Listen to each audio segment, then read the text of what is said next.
Au pays d'Hyrcanie, les gens vivaient en harmonie avec la nature.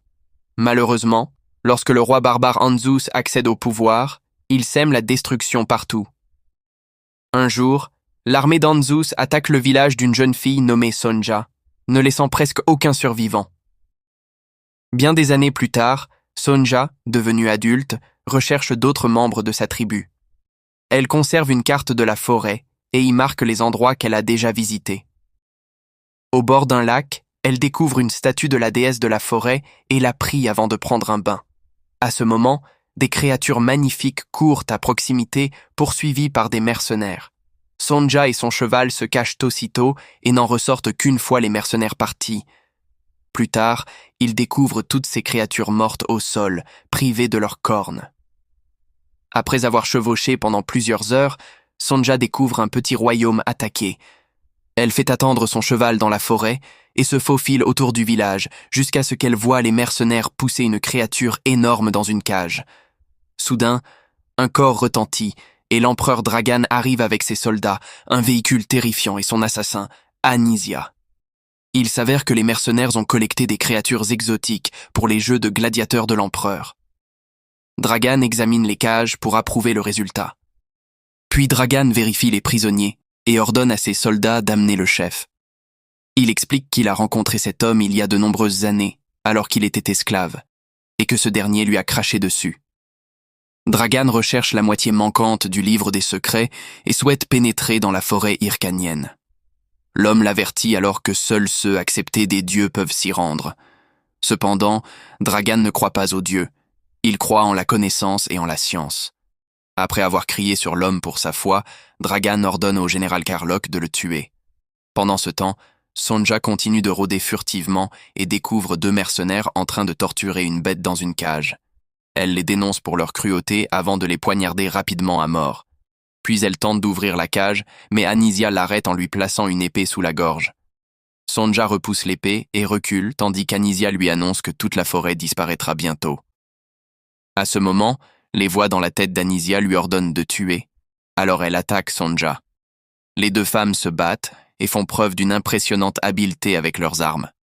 Cependant, Anisia est toujours plus habile à l'épée et parvient à désarmer Sonja, qui contre-attaque en saisissant les jambes d'Anisia pour la faire tomber. La foule se rassemble autour d'elle, tandis qu'elle continue de se battre au sol, et Sonja réussit à prendre Anisia dans une prise d'étranglement. Lorsque Dragan voit cela, il dit que c'est du bon divertissement. Soudain, Sonia est distraite par son cheval qui fonce sur elle et Karlok l'assomme. Quelque temps plus tard, Sonja se réveille dans la tente de l'envahisseur, attachée à une croix. Dragan lui pose des questions, mais comme elle ne répond pas, Karlok la torture en lui enfonçant son épée dans ses blessures. Lorsque Dragan lui vole sa carte, Sonja se libère d'un geste furieux et le saisit par ses vêtements.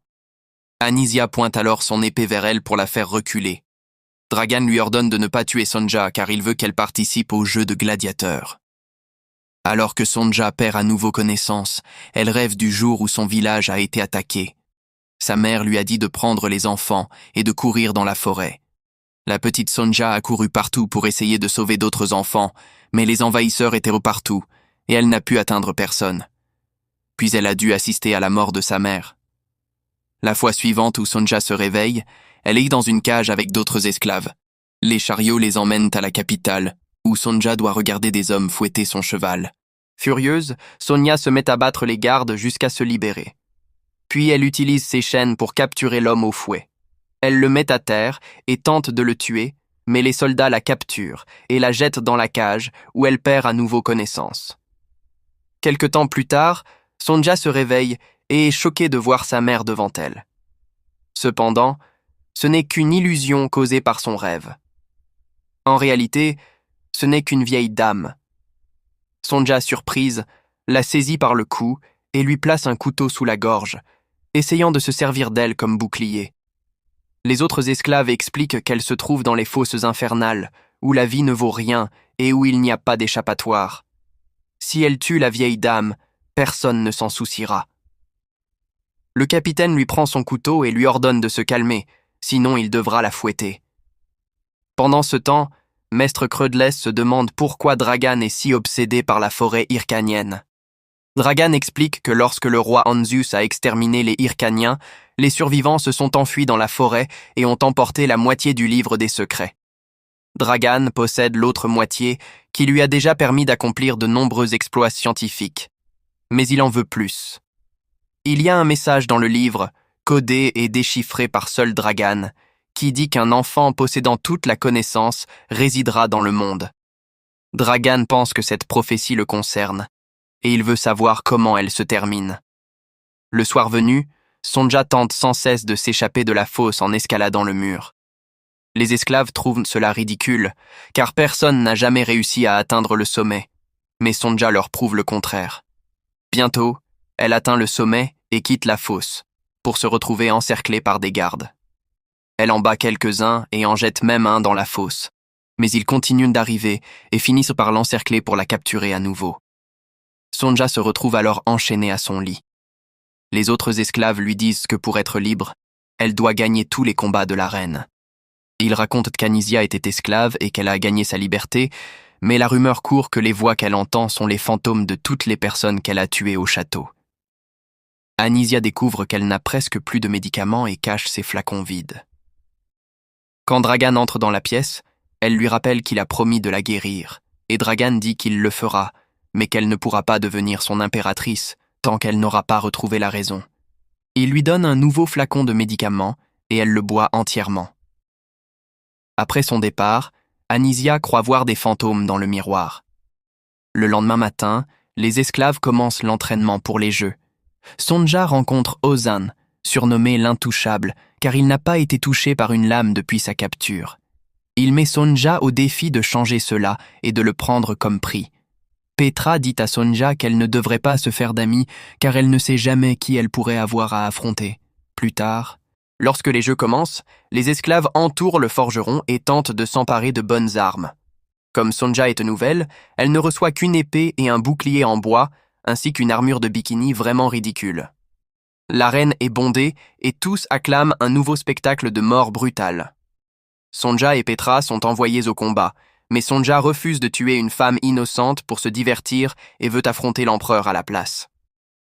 Dragan rit et fait un geste à ses gardes, qui tirent des flèches sur Petra. Sonja court à ses côtés et s'excuse avant de mourir. Des soldats font alors irruption dans l'arène, alors Sonja s'empare de la meilleure épée de Petra et commence à les combattre. Elle met le premier à terre en lui tranchant les jambes. Puis elle prend son couteau. Puisque c'est désormais son arme de prédilection, elle peut rapidement tuer les soldats un par un en les poignardant dans leurs parties exposées. En quelques minutes, elle parvient à tous les vaincre et la foule célèbre sa victoire. Même Dragan est impressionné. Avant de partir, Sonja prend le collier de Petra. Plus tard, dans l'arène, Sonja offre le collier à Hawk, le petit ami de Petra, en deuil. Osin porte un toast à tous les esclaves morts ce jour-là, et Sonja chante un hymne traditionnel de sa tribu en leur mémoire. À sa grande surprise, Dex connaît les paroles et chante avec elle. Le lendemain, Crudless montre à Dragan un artefact appelé le Jug, qu'il fixe à la tête d'une bête de la forêt à l'aide d'électricité. Dragan le teste en utilisant une télécommande, ce qui rend la bête folle. Il est satisfait du résultat, mais il veut que le joug fonctionne aussi sur les humains. Crudless menait des expériences sur des esclaves, cependant, le joug les a tous tués. Dragan pense que trouver l'autre moitié du livre leur permettra de terminer ce projet et de créer une armée entière d'humains contrôlés par le joug. Ensuite, Crudless lui montre un orbe enflammé qui alimente maintenant toute la ville. Il promet que bientôt, ils pourront aussi l'utiliser comme arme. Dans la fosse, DX demande à Sonja comment elle connaît la chanson puisqu'elle n'a pas l'air hyrcanienne. Il réalise alors qu'elle est de la tribu de la forêt et révèle qu'un groupe de survivants vit au cœur des bois. Sonja pleure à cette nouvelle et dit qu'ils doivent s'échapper. Leur conversation est interrompue lorsque le capitaine lui dit qu'on la recherche au palais. Sonja est contrainte de remettre son bikini et enfermée dans une cage qui est traînée jusqu'à la grande salle où Dragan donne un banquet. Il montre à Sonja une carte du continent qui marque toutes les régions conquises par ses armées. Dragan annonce que sa forêt est la prochaine cible et lui montre le livre, ce qui déclenche un souvenir de sa tribu utilisant l'autre moitié lors de rituels cette nuit-là.